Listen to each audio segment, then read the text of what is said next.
खड़क सिंह के खड़कने से खड़कती हैं खिड़कियाँ। आपने ये मकूला बचपन से सुन रखा होगा, लेकिन शायद इसके पीछे की दास्तान का पता नहीं होगा। खड़क सिंह रियासत पटियाला के महाराजा के मामू थे। पटियाला के सबसे बाअसर बड़े जागीरदार और गांव के मामलात से तंग आकर महाराजा भांजे के पास पहुंचे और कहा कि शहर के सेशन जज की कुर्सी खाली है, मुझे जज लगवा दो। इन दिनों किसी भी सेशन जज के आर्डर अंग्रेज़ वारसराय करते थे। भांजे से चिट्ठी लिखवा कर खड़क सिंह वारसराय के पास जा पहुँचे। वारसराय ने ख़त पढ़ा और इंटरव्यू शुरू किया। वारसराय नाम खड़क सिंह, वारसराय तालीम खड़क सिंह, तुसी मैनू जज लाना या स्कूल दा मास्टर। वारसराय हंसते हुए, सरदार जी मेरा मतलब कानून की कोई तालीम हासिल की है या नहीं, अच्छे बुरे की पहचान कैसे करोगे? खड़क सिंह ने मूँछों को ताव दिया और बोले, बस इतनी सी बात है, भला इतने से काम के लिए किताबों का बोझ क्यों उठाऊं? मैं सालों से पंचायत के फैसले करता आ रहा हूँ, एक नज़र में भले चंगे की तमीज़ कर लेता हूँ। वारसराय ने सोचा कि भला कौन महाराजा से उलझे, जिसने सिफारिश की है वो जाने और उसका मामू जाने।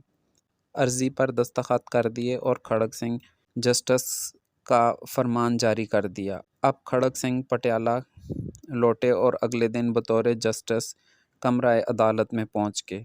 इत्तेफाक से पहला केस ही कत्ल का आ गया।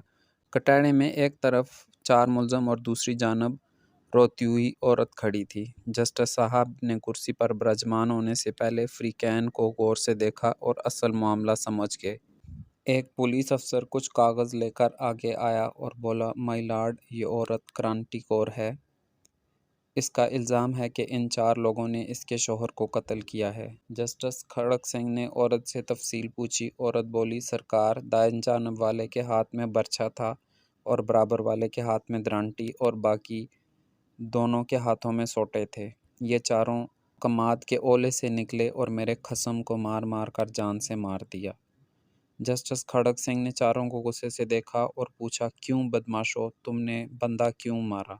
दाएं जानब खड़े हुए बंदे ने कहा, ना जी सरकार, मेरे हाथ में तो कई थी। दूसरे ने कहा, मेरे हाथ में तो दरांटी नहीं थी, हम तो सिर्फ बात करने गए थे, हमारा मकसद उसे सिर्फ समझाना था, मारना नहीं था। खड़क सिंह ने गुस्से से कहा, जो भी हुआ बंदा तो मर गया ना।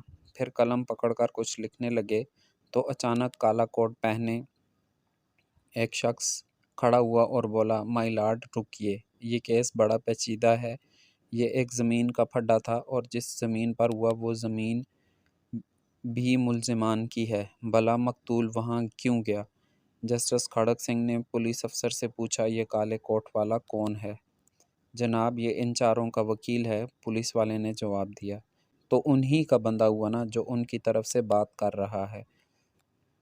फिर खड़क सिंह ने वकील सफाई को भी उन चारों के साथ खड़ा होने का कहा और एक सत्री फैसला लिखकर दस्तखत कर दिए और अदालत बर्खास्त कर दी। फैसले में लिखा था, इन चारों कातिलों और उनके वकील को कल सुबह सादिक फांसी पर लटका दिया जाए।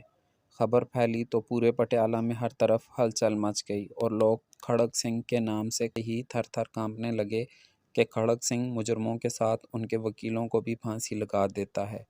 जिससे ये हुआ कि अचानक पूरी रियासत में जराइम की शरह सिफर हो गई, क्योंकि कोई वकील भी किसी मुजरम का केस नहीं पकड़ता था। कहते हैं कि जब तक खड़क सिंह पटियाला का जज रहा, रियासत में खूब अमन रहा। आस पड़ोस की रियासतों के लोग भी अपने केस खड़क सिंह की अदालत में लाते और फौरी इंसाफ पाते। इस वाक़ये में दौर हाज़िर के पढ़े लिखे जजों के लिए एक गहरा सबक है कि अगर यहाँ भी इंसाफ कायम करना है तो मुजरमों के साथ उनके वकीलों को भी सज़ाएं देनी शुरू कर दें, तो मुल्क में जराइम की शरह सिफर हो जाएगी।